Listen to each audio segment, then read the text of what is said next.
오늘 본문 제목이 내 아버지 곧 너희 아버지, 내 하나님 곧 너희 하나님이에요. 이것이 성경을 우리에게 주신 이유입니다. 이 성경책을 왜 우리에게 주셨냐면 예수님이 고백한 것처럼 내 아버지가 너희의 아버지다. 내 하나님이 너희의 하나님이다. 이것을 알려주려고 이 성경을 우리에게 주셨습니다. 오늘 본문은 죄인인 우리를 대표하는 마리아의 모습으로 나와 있습니다. 마리아가 무덤 밖에 서서 울고 있어요. 마리아가 왜 울었을까요? 예수님을 찾을 수 없다는 거예요. 예수님이 어디 갔는지 모르겠다는 거예요. 내 눈앞에 예수님이 보이지 않는다는 거예요. 우리가 하나님께로부터 출발되어서 이 땅에 보냄을 받았을 때 우리가 예수를 알지 못하면 마리아 같아요. 어찌해야 될지 늘 슬프고 마음이 아프고 외롭고, 마리아가 주님이 누워 계셨던 무덤을 들여다보면서 주님을 찾을 수가 없는 거예요. 우리 모두에게는 예수님을 만났던 경험이 있고 감격이 있었습니다. 저는 물론 이 땅에서 주님을 모르고 살아가는 자들에게도 이 말씀이 적용이 되지만 공동체 안에 있는 여러분에게 이 말씀을 드리고 싶어요. 예수님이 지금 어디에 계시나요? 예수님의 누우셨던 자리를 바라보며 마리아가 울고 있어요. 서서 울고 있어요. 왜요? 그분을 지금 찾고 있지만 찾을 수가 없기 때문에 울고 있는 거예요. 이렇게 얘기합니다. 천사가 여자한테 마리아, 너 왜 울고 있니? 그랬을 때 마리아가 대답해요. 내 주님이 어디 계신지 내가 알지 못함이니이다. 여러분이 예수님과 관계가 단절되고 예수님과 하나 되지 못하고 예수님이 어디 계신지 알지 못할 때 그 심령 안에서 나오는 울음을 울으셔야 됩니다. 그것조차 깨닫지 못하고 여전히 교회 문턱을 들어오지만 내가 주님과 분리되어 있는지, 내가 주님과 연합되어 있는지, 내가 주님을 알고 있는지, 내가 주님을 모르고 있는지, 내가 주님 앞에 있는지, 주님이 내 앞에 계신지 안 계신지를 확인조차 하지 않는 그런 세대에 우리가 살고 있다는 거예요. 그래서 예수님이 마리아에게 묻습니다. 여자여, 어찌하여 울고 있느냐?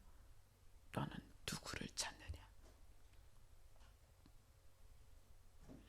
우리는 지금 3주째 이 물음을 직면하고 있습니다. 2주 전에 빌라도로부터 너는 어디로부터 왔느냐? 예수님께 물었죠. 또 예수님이 지난주에는 말씀하셨습니다. 너희는 누구를 찾느냐? 그들은 그냥 잡아 가둘 나사렛 예수를 찾았습니다. 근데 예수님이 오늘 마리아에게 묻습니다. 넌 누구를 찾느냐? 근데 마리아는 알아요. 생명의 근원이 되시고 자기를 죄 가운데서 건지신 예수 그리스도, 그분을 찾는 거예요. 나는 그 예수를 찾는다. 생명을 나에게 주시는 그 예수를 찾는다. 나사렛 예수라고 대답한 그들과 전혀 다른 그 울고 서서 두리번거리며 예수를 찾는 그 마리아에게서는 생명을 주시는 예수 그리스도를 찾는 그 울음이었습니다. 그때 예수님이 이렇게 말씀하세요. 마리아야. 내가 너에게 생명을 주었다. 내가 그다. 마리아야. 단지 이름만 불렀을 뿐인데 마리아가 그 이름을 부르는 목소리에 깨닫습니다. 그래서 성경은 라보니, 이거는 선생님, 나에게 생명을 주셨던 나의 선생님.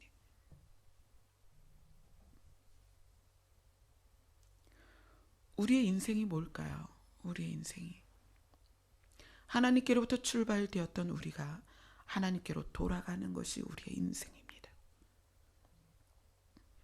사람들은 그렇게 얘기해요. 죽으면 끝이다. 어디에서 시작되어서 어디로 돌아가는지 모르는 사람들은 그렇게 얘기합니다. 죽으면 끝이다.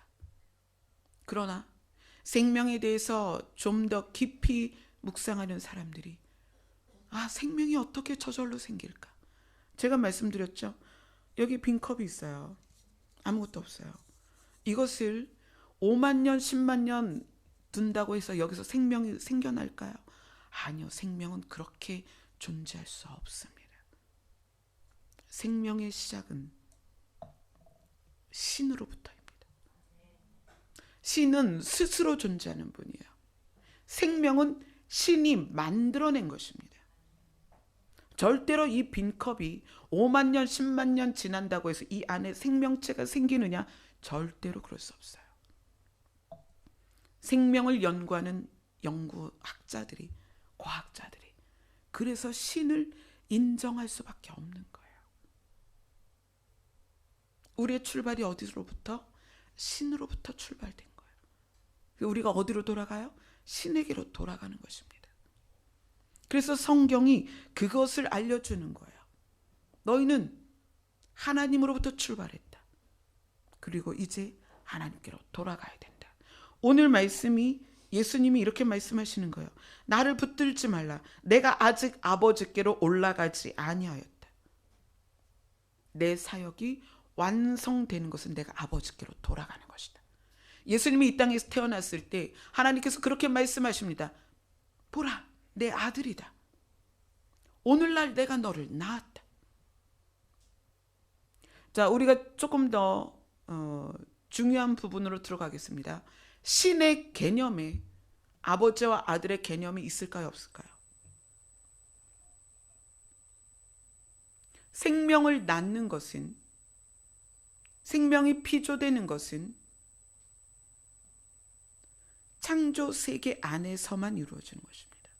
신은 스스로 존재하는 거예요. 우리 입장에서 성부 하나님, 성자 예수님, 성령 하나님 이렇게 말씀을 하지만 세 분의 신은 스스로 계신 거예요. 그런데 그 하나님께서 우리가 생명을 만들자. 그래서 생명이 존재할 수 있는 환경을 만드십니다. 지구를 만드시고 우주를 만드세요. 그래서 낮을 주관할 해를 만드시고 밤을 주관할 달을 만드십니다. 그 생명체들을 조합을 가장 아름답게 살 수 있는 환경을 만들고 그 안에 사람을 만드세요. 그 사람이 만들어지면서 비로소 아버지와 아들이라는 게 형성되는 거예요. 그런데 그 사람이 어떻게 되는 거예요? 죄 가운데서 죽게 되었고 하나님과 단절되었죠. 그래서 신이신 하나님이 뭘 계획하시는 거예요? 저들을 다시 나에게로 오게 해야 되겠다. 나에게 분리된 인간들을 다시 나에게 오게 하겠다. 나에게 절대로 올 수 없는 존재들을 나에게 다시 오게 하겠다. 그래서 세 분의 신 중에 한 분이 이 땅에 오신 거죠. 그런데 오실 때 신으로서 오셔서는 감당할 수 없기 때문에 어떻게 사람으로 오실 수밖에 없는 거예요. 그리고 남자로 태어났죠. 그래서 하나님이 오늘날 내가 너를 낳았다. 너는 이제 내 아들이다.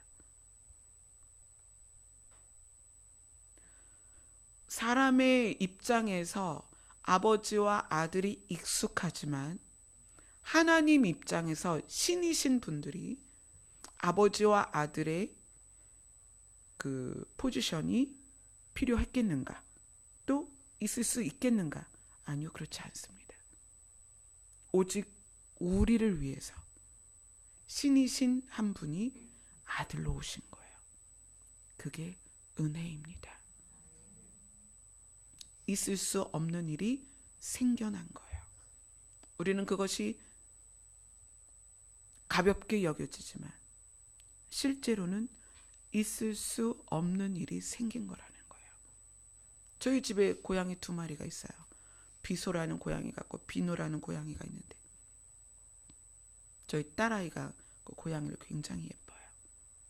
근데 이 고양이에게 문제가 생겼는데 이 고양이를 살릴 수 있는 유일한 방법이 우리 가족 중에 한 사람이 고양이로 태어나야 되는 거예요. 이게 있을 수 있는 일이에요? 있을 수 없는 일이에요. 종을 뛰어넘을 수는 없다는 얘기예요. 근데 신이신 하나님이 이 땅에 오셨다는 것은 있을 수 없는 일을 신이 스스로 선택했다는 거예요. 창조 안으로 들어왔다는 것은 놀라운 일이에요. 그런데 그것에 대해서 우리가 이해할 수 없고 알 수 없기 때문에 성경을 주신 거예요. 성경을 보라는 거예요. 사람들은 성경을 교회를 형성하고 유지하고 키우는 것에 효율적인 방법을 찾기 위해서, 또 사람들을 내가 효율적으로 이끌어 가기 위해서, 또 내가 이 땅을 살아가면서 효율적으로 잘 살아가기 위해서 성경을 보고 연구합니다. 그래서 성경을 자기에게 적용하죠. 근데 성경은 그렇게 쓰일 책이 아닙니다. 성경은 하나님에게서 출발된 인간이 하나님께로 다시 돌아가는 방법이 적힌 책이에요. 그래서 제가 자꾸 이 큰 틀을 여러분에게 말씀드리는 거예요. 성경을 대하는 자세, 성경을 왜 보는가, 성경을 우리가 왜 나누어야 되는가, 무엇 때문에 하나님이 우리에게 성경을 주셨는가. 그래서 예수님이 이렇게 말씀하십니다. 내 아버지가 너희의 아버지다. 내 하나님이 너희의 하나님이다. 예수님도 이 땅에 오시기 전에는 하나님이셨습니다. 신이라는 거예요. 신. 제가 며칠 전에 새벽 2시 반에 문자를 받고 바로 전화를 드렸어요. 그분이 궁금했던 거는 삼위일체 하나님이에요. 이해가 되지 않는다. 무슨 말인지 모르겠다. 근데 그것이 풀어지지 않으면 성경을 알 수가 없습니다. 근데 이 삼위일체 자체를 신학교에서 잘못 가르치고 있어요. 하나님 한 분이, 그러니까 우리 왜 그런 거 있잖아요. 저라는 사람이 우리 부모님에게는 딸이고 여러분에게는 목회자지만 우리 자녀들에게는 엄마예요. 이런 역할의 구분으로서 삼위일체를 지금도 신학교에서 가르치고 있어요. 삼위일체는 그런 게 아닙니다. 삼위일체는 성부 하나님, 성자 하나님, 성령 하나님, 이 세 분이 따로따로 각각 존재하는데 세 분이 같은 형체다, 아니, 같은 성격을 가지고 있다, 같은 성질이다. 어떤 것? 신이라는, 우리랑 전혀 다른 존재라는 거예요. 신으로서 세 분이 똑같다는 것이지 한 분이 하나님도 되고 예수님도 되고 성령도 된다는 게 아니에요. 뭐 물론 우리 교회에 계신 분들은 그 개념이 들어있겠지만 질로서 질, 한 가지 질이다. 신이시다. 그분들은 세 분이 신이시다. 그래서 세 분이 일체다라는 것은 질로서의 같은 분들이다라는 거예요. 이해되시죠? 그래서 그 세 분이 동시에 등장한 부분이 예수님이 요한에게 세례 받으실 때 하늘에서 소리가 들렸죠. 이는 내 사랑하는 아들이다. 그때 성령께서 예수님에게 오셨습니다. 네가 사람으로 지금 사람의 모습으로 있기 때문에 성령 하나님께서 예수님 안으로 내주하셨죠. 내가 예수를 도와서 마지막 사역을 감당해야 되기 때문에 성령 하나님께서 육신이신 예수님 안으로 들어오신 거예요. 그게 한 컷에 세 분이 동시에 잡힌 상황이죠. 그 예수님께서 오늘 우리에게 말씀하시는 거예요. 내 아버지가 너희의 아버지여야 된다는 거예요. 나의 하나님이 너희의 하나님이 되어야 된다는 거예요. 왜냐하면 내가 이제 아버지께로 갈 것인데 이것이 되지 않으면 너희가 아버지께로 올 수 없다는 거예요. 내가 모든 사역을 마치고 이제 내가 내 아버지께로 돌아갈 것이다. 내가 나의 하나님께로 돌아갈 것이다. 그러나 중요한 것은 내가 이 땅에 와서 이 사역을 하는 것은 너희에게도 내 아버지가 너희 아버지가 되어야 되고 내 하나님이 너희 하나님이 되어야 된다. 왜냐하면 이 성경이 원하는 것은 우리가 하나님께로 돌아가는 것이고 우리의 인생이 시작된 것은 하나님이고 돌아갈 것도 하나님인데 너희의 아버지가 아니고 너희의 하나님이 아니면 그곳에 갈 수 없다는 거예요.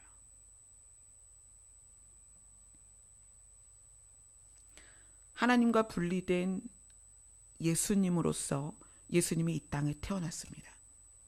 예수님이 이 땅에 태어났을 땐 사람이에요. 하나님과 연합될 수 없습니다. 왜냐? 사람은 죄인이기 때문에 그래요. 형태로서 예수님은 사람이었습니다. 물론 죄가 없으신 사람이었죠. 형태로서 사람으로 오신 것은 형태로서 사람인 우리를 대신해서 일을 이루시기 위해서 오신 거예요. 그리고 예수님이 말씀하십니다. 내가 하나님과 연합되었다. 자, 그 부분을 요한복음 14장으로 가서 보겠습니다.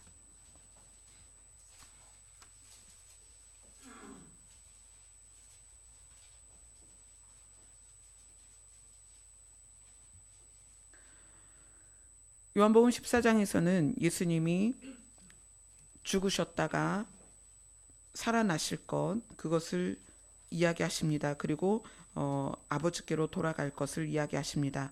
그래서 5절에 14장 5절에 도마가 이렇게 이야기합니다.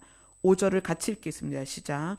도마가 이르되 주여 주께서 어디로 가시는지 우리가 알지 못하거늘 그 길을 어찌 알겠사옵나이까. 그러니까 예수님이 아버지께로 돌아가겠다. 너희의 처소를 마련하러 가겠다. 그랬더니 도마가 어디로 가시는지 우리가 알지 못하는데 우리가 어떻게 쫓아갑니까? 그 대답으로서 예수님이 이렇게 말씀하십니다. 내가 곧 길이요 진리요 생명이니 나로 말미암지 않고는 아버지께로 올 자가 없느니라. 너희가 나를 알았더라면 내 아버지도 알았으리로다. 이제부터는 너희가 그를 알았고 또 보았느니라. 하나님을 아는 것에 있어서 예수님이 뭐라고 말씀하시냐면 나를 알면 하나님을 아는 것이다. 그 다음에 빌립이 이제 묻습니다. 도마가 그 물음을 질문하고 나서 예수님이 너희가 나를 알면 아버지를 아는 것이다 라고 얘기했을 때 빌립이 아니 그러지 말고 아버지를 보여주세요 이렇게 묻습니다. 8절에 빌립이 이르되 주여 아버지를 우리에게 보여주옵소서. 그리하면 족하겠나이다. 그러면 우리가 만족하겠습니다. 그랬더니 예수님께서 9절에서 11절까지 대답하십니다. 같이 읽겠습니다. 시작. 예수께서 이르시되 빌립아 내가 이렇게 오래 너희와 함께 있을 때 내가 나를 알지 못하느냐. 나를 본 자는 아버지를 보았거늘 어찌하여 아버지를 보이라 하느냐. 내가 아버지 안에 거하고 아버지는 내 안에 계신 것을 내가 믿지 아니하느냐. 내가 너희에게 이르는 말은 스스로 하는 것이 아니라 아버지께서 내 안에 계셔서 그의 일을 하시는 것이라. 내가 아버지 안에 거하고 아버지께서 내 안에 계심을 믿으라. 그렇지 못하겠거든 행하는 그 일로 말미암아 나를 믿으라. 예수님께서 하나님과 분리되어 신이신 자리에서 이 땅으로 오셨고, 그 다음에 예수님께서 하나님과 일치된 것을 제자들에게 말씀하셨습니다. 이것은 우리가 이 땅에서 하나님과 일치됨을 만들지 않으면 아버지께로 갈 수 없다는 것을 지금 보여주시는 거예요. 내 안에 아버지가 계시고 내가 아버지 안에 있다는 것을 지금 제자들에게 이야기하시는 거예요. 그래서 너희가 나를 본 것으로 아버지를 보았다라고 자신 있게 말씀하세요. 이것은 어떻게 적용이 돼야 되냐면 이러한 상태이기 때문에 아버지께로 갈 수 있는 거예요. 그 얘기는 이러한 상태여야 우리가 아버지께로 간다는 얘기예요. 예수님께서 우리에게 본을 보이시는 거예요. 너희가 내 안에 아버지가 계신 것과 내가 아버지 안에 있는 것처럼 너희 안에 내가 있고 내 안에 너희가 있어야 된다. 그러면 여러분 안에 예수 그리스도가 소유되면 예수 그리스도 안에 있는 아버지까지 소유가 되는 거예요. 그랬을 때 그러한 자가 어디로 간다? 실제로 아버지께 가는 거예요. 그러한 자가 예수님이 말씀하신 것처럼 내 아버지가 곧 너희의 아버지다라고 이야기할 수 있는 거예요. 예수님이 지금 말씀하시죠. 내가 아버지 안에 거하고 아버지는 내 안에 계시다. 그것처럼 내가 너희 안에 거하고 너희가 내 안에 있으면 좋겠다. 이게 예수님의 고백이에요. 그런데 그것이 왜 필요하냐면 나로 말미암지 않고는 아버지께로 갈 수가 없기 때문인 거예요. 자, 지금 개념적으로 이렇게 하나가 되지 않으면 공간적으로 하나가 될 수 없다는 얘기예요. 마음으로 하나 되지 않으면 공간으로서의 연합이 될 수 없다는 거예요. 내가 예수님과 함께 연합이 되지 않으면 하나님 나라인 천국에 갈 수 없다는 얘기예요. 우리가 지금 무엇을 추구하면서 신앙생활하죠? 여러분에게 가장 중요한 게 무엇이에요? 예수님은 아버지에게로 가셔야 되는 그 직전에 울고 서 있는 마리아를 향하여 이야기하십니다. 너 왜 울고 있니? 너 누구를 찾고 있니? 마리아야, 나다. 이제 내가 곧 아버지께로 갈 것이다. 그런데 중요한 것은 너에게도 나의 아버지가 너의 아버지가 되어야 하고 나의 하나님이 너의 하나님이 되어야 된다. 그래야 내가 간 곳을 너도 갈 수 있다. 도마에게도 빌립에게도 지금 그 얘기를 하시는 거예요. 하나로 연합되는 것. 그것을 지금 이야기하시는 거예요. 하나님과 일치되는 것. 그것을 성경은 구원이다라고 얘기하는 거예요. 구원이다. 근데 구원의 방법을 어렵게 하지 않으셨어요. 무엇으로 구원받는다? 믿음으로. 믿음으로. 예수를 믿음으로. 자, 근데 그 믿음이 무엇이냐? 연합되고 하나 되는 것인데 그것은 관계다. 지식으로 내 안에 아는 것이 아니라 실제로 관계가 되는 거예요. 그래서 예수님이 관계를 지금 이야기하잖아요. 내 아버지 곧 너희의 아버지, 내 하나님 곧 너희의 하나님. 이것은 그냥 개념을 아는 것이 아니라 관계가 형성돼야 된다는 얘기예요. 그게 믿음입니다. 관계가 형성되는 것.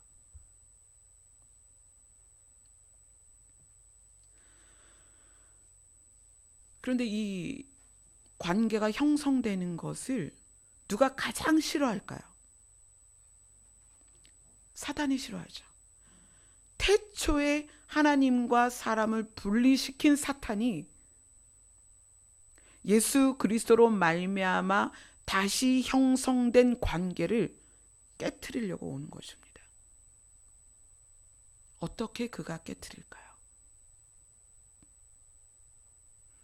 물론 여러 가지 방법이 있죠. 우리에게 하나님보다 더 좋은 것을 추구하는 마음을 주죠.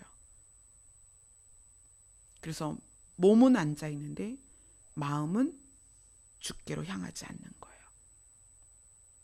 설교는 듣는데 나는 다른 것에 집중되어 있죠. 인생이 하나님께로부터 출발해서 하나님께로 돌아가는 것인데도 불구하고 이 땅을 살아가면서 다른 걸 목적으로 살아갑니다. 사단은 그것을 위해서 동원할 수 있는 모든 방법을 동원해요. 그래서 많은 사람이 교회를 다니다가 떠나고 오히려 또 그런 방법들에 의해서 사탄을 오히려 더 추구하게 되는 거죠. 사탄의 방법을, 사탄이 추구하는 것을 함께 추구하게 되죠. 자, 사탄이 우리에게 최종적으로 하나님과 분리시키는 방법으로 사용하는 무기가 있어요. 그 무기는 누구에게 사용하냐면 정말 하나님을 믿고 하나님을 아버지라고 부르고 예수님을 내 안에 모셔드린 사람들, 그들에게 찾아와서 사용하는 도구가 있어요. 하나님은 신이시기 때문에 우리가 하나님께로 가까이 갈수록 영적인 현상들을 만나게 됩니다. 이건 어쩔 수 없어요. 불가피해요. 피할 수 없습니다. 왜냐하면 하나님은 신이시기 때문에 그래요. 그래서 우리가 신이신 하나님께 가까이 갈수록 영적인 현상들을 만날 수밖에 없어요. 그런 우리에게 사탄이 어떤 걸 사용하느냐. 제가 이제 그 경험을 말씀을 드릴게요. 지하교회에서 개척해놓고 성도가 없잖아요. 가족밖에 없는데. 성도가 없는 상황에서 뭐 신방 갈 데도 없고 그렇다고 뭐 전도지 들고 나가서 전도하는 건 사실 본질적인 게 아니거든요. 하나님께서 개척을 앞두고 저에게 주신 명령이 거룩이었습니다. 하나님 어떻게 개척할까요? 거룩해라. 누구에 개척할까요? 거룩해라. 하나님 돈도 없는데요? 거룩해라. 끊임없는 거룩의 요구 때문에 개척을 앞두고 남편하고 어떻게 해야 될지 모르겠다. 그냥 우선은 기도하자. 그래서 개척 전에 그 주변에 아주 작은 지하 교회가 있었어요. 거기에 여자 목사님이 계셨는데 거기도 한 서너 명이 모여 계셔요. 그래서 그곳에 가서 우리가 개척하기 위해서 사역지에서 나오고 그리고 텀이 개척할 때까지 텀이 있는데 요때까지 함께 예배 드려도 되겠습니까? 그때 여자 목사님께서 우리 남편 목사님께 그러면 설교를 나눠서 하자. 그렇게 하고 그 지하 작은 공간에서 예배 드리고 기도하기 시작했습니다. 근데 그곳에서 계속 하나님께서는 거룩을 요구하시는 거예요. 저는 방법을 요구했는데 하나님은 거룩을 요구하시는 거예요. 그때부터 거룩이 뭐지? 로 시작을 하는 거죠. 거룩? 거룩이 뭐지? 그렇게 기도하면서 기적적으로 하나님께서 목사님의 오랜 고등학교 동창을 만나게 해서 그곳으로부터 개척 자금이 오고 건물을 얻고 지하 40평을 얻어서 개척을 했습니다. 그리고는 이제 뭐 사람이 없으니까 저는 이제 그 거룩이라는 질문 때문에 계속 기도밖에 할 수가 없는 거예요. 뭐 사람을 보내주세요. 뭐 이런 것도 아니에요. 주님, 저에게 거룩을 알려주세요. 거룩이 뭐죠? 그런 본질적인 물음 앞에 하나님을 찾으면서 다른 기도를 할 수가 없는 거예요.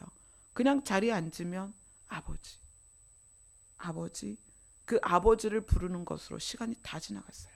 2시간, 3시간. 그런데 그 본질인 아버지를 구하면서부터 영적인 현상들이 수없이 나타나기 시작했어요. 눈을 감으면 눈앞에 붉은 등, 할로겐, 여러분들 물리치료하면 할로겐 등불 있잖아요. 할로겐 등불이 그 밝은 붉은 빛이 비치기도 하고 그 열 가마 안에 들어간 것 같기도 하고, 지하였는데 땅이 흔들렸어요. 이 의자가 지하에서부터 오는 의자예요. 그 의자에 앉아서 기도를 하는데 의자가 얼마나 흔들리는지 제가 앞으로 꼬꾸라질 것 같은 거예요. 그래서 기도 끝나면 남편한테 물어봤어요. 지진이 있었냐고.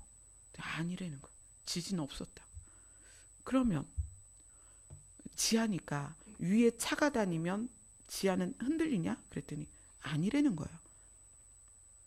그럼 이게 뭐지? 근데 그 다음날도 의자가 흔들려요. 막 이렇게 앞으로 꼬꾸라질 것 같이. 그러니까 무게중심을 뒤로 해야만 되는. 또 어쩔 때는 손을 들고 기도하면 남편하고 저밖에 없는데 손을 만져줘요. 누군가가. 스치는. 터치. 실제적으로. 감각적으로. 주님이 오셨구나.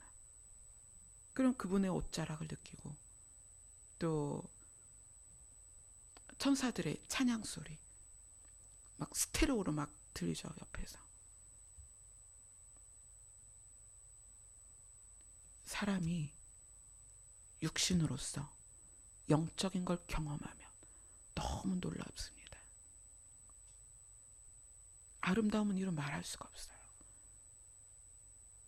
신의 존재가 신이신 것을 우리에게 드러내실 때 정말 놀라워요.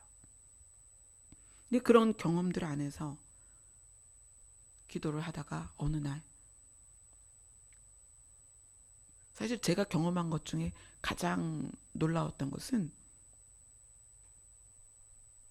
그때는 이제 저하고 목사님하고 둘이 기도할 때 둘이 같이 경험한 거예요. 저는 이제 실제로 종 안에는 들어가 본 적이 없는데 사람을 종으로 이렇게 엎어놓은 것 같은, 이 안에 들어있는 느낌인 거예요. 갑자기 윙윙윙윙 하면서 그 무슨 소리를 하든 그것이 다 울려요. 이 안에서. 막 느낌도, 진동이 이 안에서 울리면서 뭔가가 위로 쫙 올라가는 그 느낌이 이 종 안에 있는 거예요. 저는 그 느낌이 한 5분 10분 유지되다가 사라지는데 너무 놀라워서 남편한테 물어봤어요. 당신 어땠냐고. 제가 느낀 걸 똑같이 느꼈더라고요. 그러니까 같은 공간에서 같이 경험한 거죠. 그리고서 이제 실제적인 기름 부음. 그러니까 남편한테 제가 그랬어요. 겨울인데, 그러니까 8월에 개척했으니까 그해 겨울인데 땀이 흐르는 거예요. 그럼 자꾸 이렇게 기도하다가 땀을 닦았는데 손에는 안 묻는 거예요. 집에 가서 그랬죠. 남편한테. 나 이상해. 병 걸렸나 봐. 땀이 나. 이 겨울에. 난로도 안 폈는데. 근데 땀이 안 만져져. 그때 남편이 그러는 거예요. 나 일주일 전부터 그랬다. 이게 기름 부음이구나. 그래서 기름 부음을 성경에서 계속 찾아봤어요. 기름 부음이란 말이 얼마나 많이 나오는지 몰라요. 근데 그것을 우리는 개념적으로만 알고 있었던 거죠. 그것이 실제인데 우리는 개념으로 알고 있었다는 얘기예요. 이런 영적인 현상과 경험들 안에서 어느 날 모든 게 블랙아웃 되듯이 끝나버렸어요. 감동도, 느낌도, 기름 부음도, 소리도, 빛도, 터치도 다 사라졌어요. 그냥 TV를 딱 끈 것 같은 거예요. 이게 얼마나 죽을 것 같은지 그때부터 정말 마리아 같은 거예요. 예수님이 없는 거예요. 안 보이는 거예요. 안 느껴지는 거예요. 그래서 날마다 우는 거예요. 하나님, 제가 무슨 죄를 졌으면 알려주세요. 내가 회개하겠습니다. 정말 태초로부터 생각나는 죄는 다 회개하는 거예요. 제발 나타나 주세요. 와주세요. 왜 떠나셨어요? 왜 뒤돌아 쓰셨어요? 왜 저를 버리셨어요? 그분이 느껴지지 않으니까 죽을 것 같은 거예요. 그게 하루, 이틀, 막 피골이 상접하고 모든 기쁨이 다 사라진 거예요. 아무것도 없는 거예요. 제발 나타나 주세요. 제발 말씀해 주세요. 제발 다시 와주세요. 제발 다시 보여주세요. 그러기를 한 달, 두 달, 정말 죽을 것 같더라고요. 그때 주님께서 마리아에게, 마리아야, 자기 존재를 드러내신 것처럼 말씀하기 시작하시는 거예요. 너는 왜 너의 보물을 안방에 잘 두고서 마당 가서 그렇게 찾니? 그 음성 주실 때 그게 무슨 말씀이지? 그랬어요. 이렇게 말씀하시는 거예요. 내가 너의 안에 있다. 내가 너의 안에 있는데 왜 외부로부터 느껴지는 것으로 나를 확인하려고 하니? 그 말씀인 거예요. 내가 너와 이미 함께 있고 내가 네 안에 있다. 네가 나를 믿는 순간부터 내가 너와 함께 있다. 네가 나의 이름을 부르는 그때부터 나는 너를 떠난 적이 없다. 네가 잠이 들고 네가 잠시 세상을 바라보아도 나는 너와 함께 있었다. 나는 너를 떠난 적이 없다. 그런데 왜 보려고 하고 감각으로 느끼려고 하고 들으려고 하냐? 이미 내가 너와 함께 있다. 그때부터 보이는 것과 들리는 것과 느껴지는 것에서 자유케 됐어요. 그래서 드디어 그때부터 관계가 형성이 되는 거예요. 내 안에 계신 그분. 그분이 말씀하지 않아도 언제든지 나와 함께 하시고, 그분이 보이지 않아도 한순간도 나를 떠나지 않는 예수님을 그때 깨닫게 됐어요. 그분이 나에게 어떤 드라마 같은 삶을 주시지 않아도, 나의 삶이 여전히 곤고해도, 내가 여전히 어려움 가운데 있어도 그분이 내 안에 계신 거예요. 그게 관계입니다. 무엇을 그분이 해주셔서가 아니라, 무엇을 나에게 주셔서가 아니라, 나를 구원하실 그분이 내 안에 계신 것을 내가 신뢰하는 것. 그래서 내가 어느 때고 주님이라고 부를 때 그분은 내 안에 계셔서 그 나의 목소리를 들으십니다. 관계는 신뢰로부터 시작이 되는 거예요. 내 안에 계신 그분이 내 안에서 여전히 나를 사랑하시고 나를 바라봐 주시고 나와 동행해 주시는 것.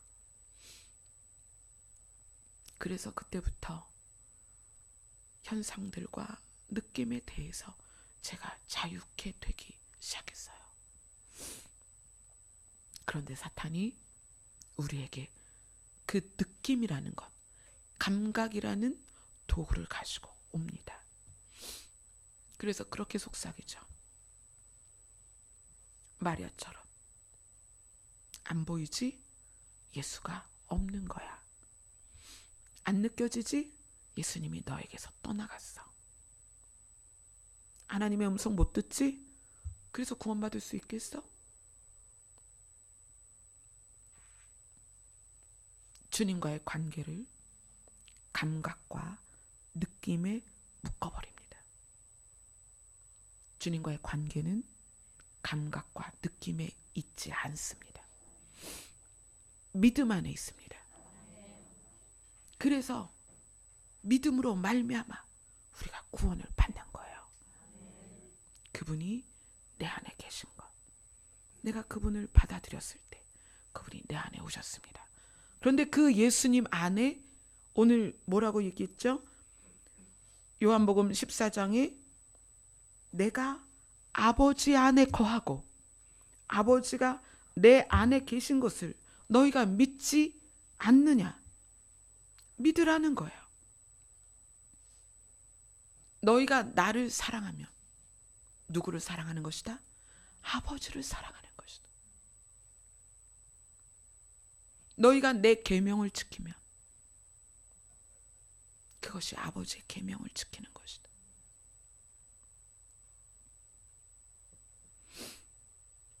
여러분들이 기도하면서 그럴 때가 있을 거예요. 들리지도 않고 보이지도 않고 느껴지지도 않고 그래서 마치 내가 버림받은 것 같고 하나님께서 나를 사랑하지 않는 것 같고 내가 구원받지 못한 것 같고 그것이 사단이 주는 미혹입니다. 여러분이 주님을 내 대신 죽으신 분으로 인정하고 그분을 믿기 시작했을 때 주님이 여러분 안에 오셨습니다. 그 주님이 우리 안에 계세요.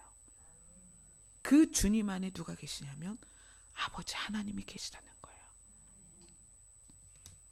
그것을 알려주는 책이 성경이에요. 하나님이 우리를 창조하신 것과 우리가 이제 아버지께로 돌아가는 그 모든 여정을 돕기 위해서 성경을 우리에게 주신 것입니다. 하나님은 창조하시고 우리에 대하여 어떤 마음을 가지셨냐면 불쌍히 여기는 마음을 가지셨어요. 그래서 아담을 보실 때 혼자 있는 것, 독처하는 것이 불쌍히 보여서 하와를 주셨죠. 하나님은 우리를 향해서 계속 그런 마음을 갖고 계세요. 불쌍히 여기는 마음, 긍휼히 여기는 마음. 근데 그 긍휼이 어떤 결과를 만들어냈냐면 순종을 만들어냈어요. 예수님이 긍휼히 여기는 마음 때문에 순종하신 거예요. 뭐에 대한 순종이에요? 하나님의 소원에 대한 순종이에요. 내가 저들을 좀 살리고 싶다. 선악과를 먹지 말라고 그랬는데 그러면 나와 분리돼서 죽을 거라고 그랬는데 저들이 선악과를 먹어서 죽게 됐어. 하나님과 분리됐어. 그러나 나는 저들을 살리고 싶어. 왜냐하면 내가 저들을 사랑하고 불쌍히 여기기 때문이야. 그때 그 불쌍히 여기는 마음이 있는 예수님이 뭘 할 수 있다? 순종하게 된 거예요. 그래서 하나님은 우리에게 그렇게 다가오십니다. 늘 불쌍히 여기세요. 긍휼히 여기십니다. 여러분, 하나님을 나쁜 아버지, 무서운 아버지로 생각하지 마세요. 아버지는 우리를 불쌍히 여기십니다. 그래서 뭐 하시는 거예요? 이해하시는 거예요. 우리의 머리카락까지 세신바 되었다. 그것에 대해서 우리는 어떻게 알고 있습니까? 우리를 다 헤아려서 우리를 모르는 게 없는 분이야. 그래서 죄 지으면 죄 지은 대로 벌을 주시고 우리를 혼내는 분이야. 우리를 헤아리되 무섭게 헤아리는 분으로 알고 있어요. 그러나 머리카락까지 세신바 되셨다는 것은 우리를 너무나 잘 아셔서 우리를 불쌍히 여긴다는 거예요. 그래서 우리를 불쌍히 여기신 그 마음으로 우리에게 다가오시고 우리에게 일하십니다. 마리아가 울고 서 있을 때 예수님이 야 너는 내가 여기 있는 거 몰라? 이게 아니에요.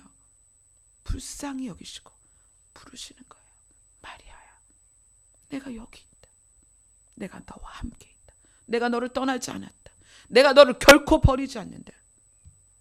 그리고 그 사랑의 음성으로 부르시는 거예요. 마리아야. 그것이 오늘의 본문입니다. 또 우리에게 다가오시는 하나님의 마음이십니다. 그 예수님이 순종하셔서 예수님이 십자가에서 말씀하셨죠? 내가 다 이루었다. 무엇을 이루신 거예요? 나로 말미암지 않고는 아버지께로 갈 자가 없는데 내가 그 일을 이뤘다는 얘기예요. 그래서 내가 곧 길이다, 진리다, 생명이다. 도마에게 말씀하셨죠? 내가 곧 길이요, 진리요, 생명이니 나로 말미암지 않고는 아버지께로 올 자가 없다. 이것을 계시록에서 뭐라고 얘기하죠? 계시록 3장을 보겠습니다.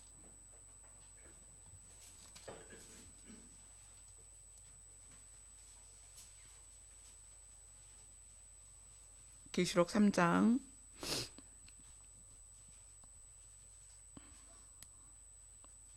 8절입니다.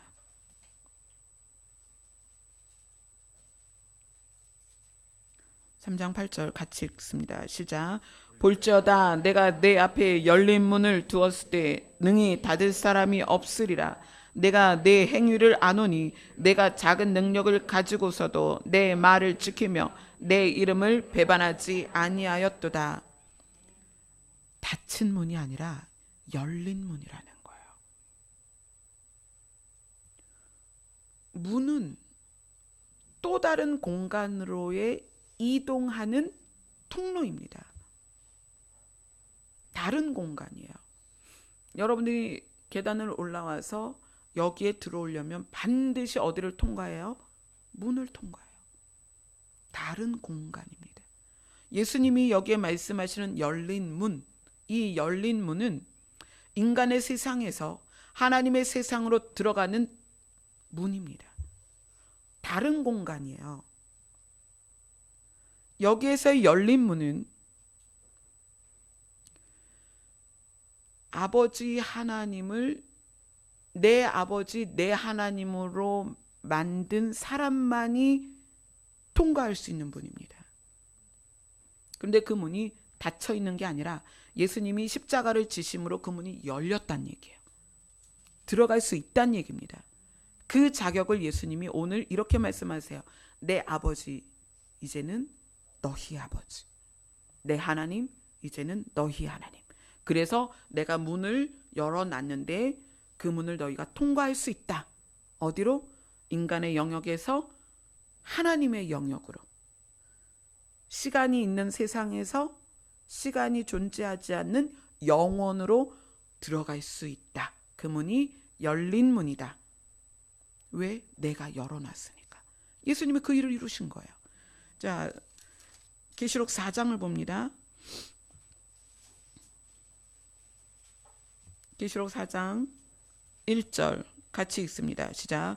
이 일 후에 내가 보니 하늘에 열린 문이 있는데 내가 들은 바 처음에 내게 말하던 나팔 소리 같은 그 음성이 이르되 이리로 올라오라. 이후에 마땅히 일어날 일들을 내가 내게 보이리라 하시더라. 실제로 요한이, 사도 요한이 이 열린 문으로 들어갔습니다.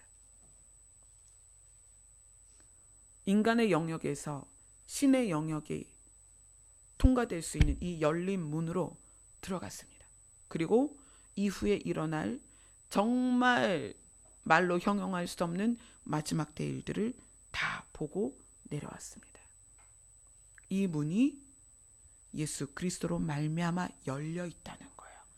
근데 이 문으로 인도하는 길이 누구다? 예수 그리스도다. 그래서 나로 말미암지 않고는 아버지께로 갈 수 없다는 거예요. 문이 있는데 열려 있어요. 근데 이 문, 열린 문으로 누가 들어가느냐? 인간의 영역과 신의 영역을 구분짓는 이 문, 인간의 세상과 하나님의 보좌가 있는 그 공간으로 이동할 수 있는 그 문까지 가는 길, 그 길이 예수 그리스도라는 거예요. 그분이 우리를 불쌍히 여겨서 하나님의 소원에 순종된 거예요. 자, 그러면 사람 입장에서 그건 뭐냐는 거예요. 사람 입장에서 우리는 피조됐죠. 만들어졌죠. 우리 입장에서는 하나님의 그 일, 예수님의 순종이 우리에게 뭐냐면 은혜입니다. 우리는 받을 수 없어요. 우리는 그 길을 걸을 자격이 없습니다. 더더군다나 그 열린 문으로 들어갈 자격은 더더군다나 없습니다.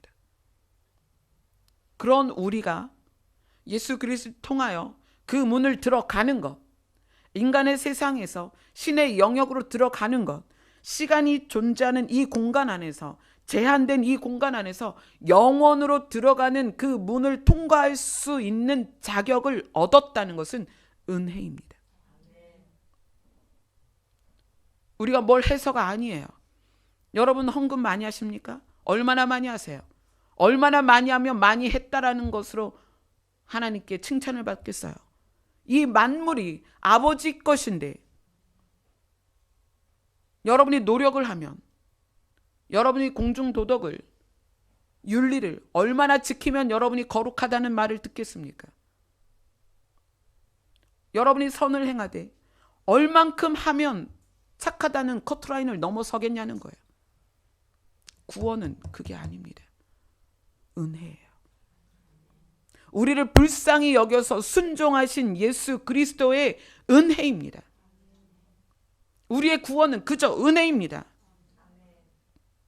어제 중보기도를 통해서 말씀을 나누면서 은혜에 대해서 나눴습니다. 각자가 정말 놀라운 은혜들이 있었습니다. 하나님께서 인생을 통해서, 우리가 살아가는 과정 통해서 얼마나 세심하게 은혜를 부으셨는지, 은혜를 경험하지 않은 사람이 한 사람도 없는 거예요. 우리 기도팀 중에 은혜를 받지 않은 사람이 한 사람도 없었습니다. 그 얘기는 무슨 얘기냐면, 하나님의 은혜는 여기에 계신 모든 분들에게 다 적용되고 있습니다. 여러분이 10년을 살았던, 80년을 살았던 시간과 또 어디에 살았던 공간에 구분 없이 하나님은 여러분에게 은혜를 주셨습니다. 그것이 죽을 자리에서 살리는 은혜든 사고에서 건지셨던, 너무나 다양한 방법으로 우리에게 은혜를 주셨습니다. 그런데 여러분은 왜 마음이 괴로울까요? 너희의 받은 복을 헤아려 보아라 라는 말씀이 있는 것처럼, 우리가 그렇게 많은 복을 받고 많은 은혜를 받았음에도 왜 우리는 기쁨이 없고, 왜 우리는 늘 곤고하고, 우리의 낯빛이 날이 갈수록 어두워질까요? 왜 그럴까요? 주님께서 어제 그렇게 말씀하셨습니다. 우리가 은혜를 쭉 나누고 있는데 그럼에도 불구하고 너희가 근심과 걱정 안에서 슬픔 가운데 탄식하며 사는 것은 감사가 없어서다. 예수님이 우리를 긍휼히 여기시면서 그것이 순종으로 반응이 됐다면 여러분은 받은 은혜에 대해서 감사로 반응하셔야 됩니다. 여러분 안에 감사가 없기 때문에 그 수많은 은혜 가운데 있으면서도 여러분이 기쁨이 없는 거예요. 제가 오늘 좀 좋은 옷 입었습니다. 이거 딱 봐도 비싼 옷 같아요. 얼마인지 모르겠어요. 근데 목사 안수 때 입으라고 어떤 분이 택배로 보내셨어요. 그런데 안수 전날인가 전전날 도착해가지고 안수식 때 입어야 될 옷을 미리 우리 민 전도사님하고 이정덕 전도사님하고 가서 정했습니다. 정해서 그것을 구입을 했기 때문에 이 옷을 못 입었어요. 근데 이제 제가 오늘 입었는데 옷이 되게 좋은 거예요. 그래서 좋은 옷을 입으면 기분이 좋잖아요. 가끔 또 여러분들이 저보고 예뻐졌다고 하고 기분이 되게 좋아요. 그런데 우리는 그런 것으로 아름답게 할 수 있는 존재가 아니에요. 물론 좋은 화장품 쓰고 좋은 옷을 입고 비싼 곳에서 머리를 하면 일시적으로 아름다울 수는 있죠. 그러나 진짜 아름다움은 거기에 있지 않아요. 오늘 예수님이 뭐라고 그러시냐면, 내 아버지가 너희의 아버지가 되었으면 좋겠다. 내 하나님이 너희의 하나님이 되었으면 좋겠다. 그 방법으로는 예수 그리스도가 우리 안에 들어오는 것인데, 예수 그리스도 안에 누가 계셔요? 하나님이 계셨죠. 또 하나님 안에 예수 그리스도가 계십니다. 그래서 예수를 받아들여서 그분이 내 안에 들어오시면 어떤 놀라운 일이 생기느냐? 그분의 빛이 나기 시작해요. 태초에 말씀이 계셨다. 그리고 그분이 빛이라는 거예요. 예수님이 우리 안에 계신 것이 어떻게 증명이 되냐면 빛으로 증명이 되는 거예요. 어떤 빛? 근원의 빛입니다. 형광등도 아니고 태양도 아니에요. 근원의 빛이에요. 그 빛 안에 포함되어 있는 게 뭐냐면 아름다움이에요. 성경은 예수를 아름답다라고 표현하고 있어요. 여러분 정말 예뻐지고 싶으시면 성형외과를 가지 마시고요. 내 안에 계신 예수님을 활성화시키세요. 활성화가 뭐냐면 그분과 더 친해지는 거예요. 그분을 더 사랑하는 거예요. 그분과 매일 만나는 거예요. 그분을 품에 안고 뽀뽀하고 대화하고 그분과 관계가 깊어지면 그분의 아름다움이 우리 안에서 발산되기 시작해요. 그게 진짜 아름다움이에요. 제가 좋은 옷을 입었지만 저의 진짜 아름다움은 그분과의 관계에서 드러나는 거예요. 근데 그분과의 관계와 그분의 아름다움, 그분의 빛이 나에게서 충만해질 수 있는 방법이 뭐냐면 은혜에 대한 감사예요. 그 증거를 보여드릴게요. 시편으로 갑니다. 시편 100편입니다.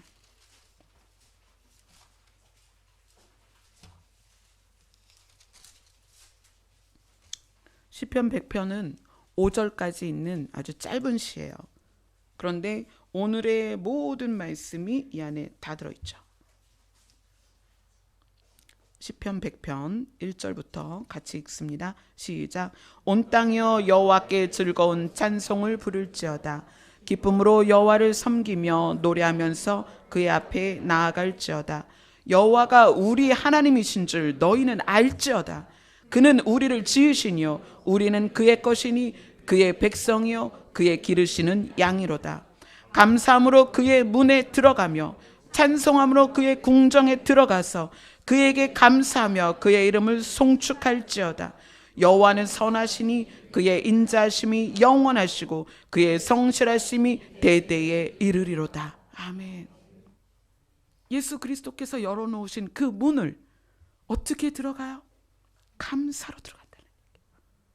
감사함으로 그 문에 들어가는 거예요. 그 문 안에 들어갔더니 누가 있어요? 궁정이 있고 그가 있다는 거예요. 여호와 하나님이 계시다는 얘기예요.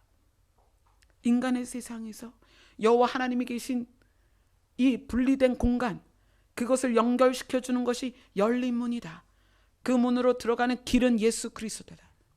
그런데 우리가 그 길로 들어가는 방법에 있어서 여기에서 명확하게 제시하죠. 감사다, 감사.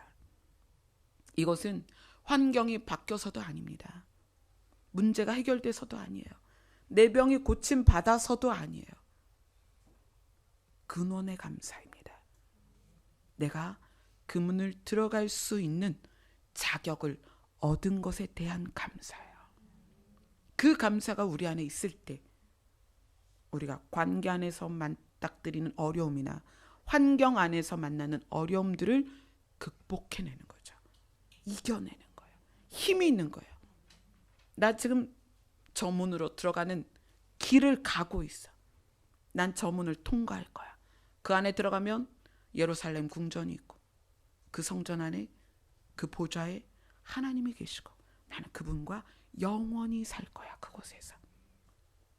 지금 그 열린 문으로 들어갈 때 무엇으로? 감사함으로 들어간다는 거예요. 예수님께서 창조에 동참하셨다가 우리를 불쌍히 여기시고 순종하셨습니다. 불쌍히 여김의 반응이 순종이었어요. 우리는 받을 수 없는 은혜를 받았습니다. 그게 구원이죠. 그것에 대하여 우리는 어떻게 반응해야 된다? 감사로 반응하는 거예요. 저는 여러분들이 집 팔아서 헌금하거나 가정도 안 돌보고 교회 와서 뭘 하고 이런 거 원치 않습니다. 저는 여러분들이 감사하며 살았으면 좋겠어요. 나에게 100원이 있든 100만 원이 있든, 내가 몸이 아프든 건강하든, 어떤 사람이 나를 구박하든 싫어하든 상관없이 감사하셨으면 좋겠어요. 그때 여러분의 감사 안에 예수 그리스도의 근원의 빛이 발산되기 시작합니다. 환경을 초월한 아름다움이에요. 공간을 초월하는 아름다움이에요. 관계를 초월하는 아름다움입니다. 그런데 그 모습을 보고 사람들이 뭐라고 얘기하는가? 믿는 자다. 저는 그리스도인이다. 그렇게 말하게 되는 거예요. 자, 오늘 우리 제목 한번 같이 해봅시다. 오늘 제목 나와 있죠? 다 같이 시작. 내 아버지 곧 너희 아버지, 내 하나님 곧 너희 하나님. 아멘. 이것이 예수 그리스도의 유일한 소원입니다. 그런 자가 내가 간 것처럼 너희도 그곳으로 올 것이다. 내가 문을 열어놨으니까 거기로 들어와라. 어떤 자가 내 아버지가 너희의 아버지가 되고 내 하나님이 너희의 하나님이 될 때 그 열린 문으로 들어오게 될 것이다. 아멘. 저는 여러분들이 교회를 오는 횟수가 늘어날수록 행복하고 기뻤으면 좋겠어요. 근데 그 행복과 기쁨이 어디에서 오느냐? 예수 그리스도로 말미암는 거예요. 그러면 저를 만나려고 하지 마시고요. 예수 그리스도와 만나세요. 그분과 만나고 사귀고 대화하고 사랑할 때 여러분이 점점 입꼬리가 올라가요. 이게 뭐 그런 수술도 있더라고요. 이걸 올리는 수술도 있다고 하는데 그런 거 받지 마시고요. 여러분 안에 계시는 예수님과 친하게 지내실 때 여러분의 입꼬리가 올라가게 돼요. 그래서 제가 여러분을 딱 봤을 때 전부 스마일이었으면 좋겠어요. 행복해 죽을 것 같은 거야. 너무너무 감사하고 내가 그 열린 문으로 들어갈 자격이 있다는 것만으로도 늘 기쁘고 감사한 그런 여러분 됐으면 좋겠습니다. 아멘. 기도하겠습니다.